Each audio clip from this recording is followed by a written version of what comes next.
alarm device.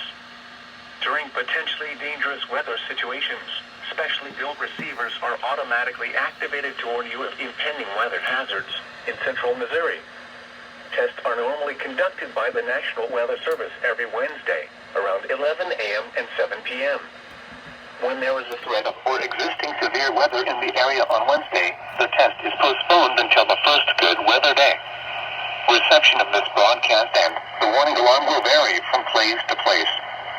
This variability, normally more noticeable at greater distances from the transmitter, will occur even though you are using a good quality receiver in perfect working order.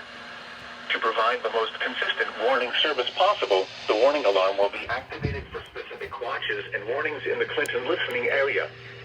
This test is for the following counties: Bates, Benton, Cass, Henry, Johnson, Pettis, and St. Clair. This concludes the test of the NOAA weather radio warning device.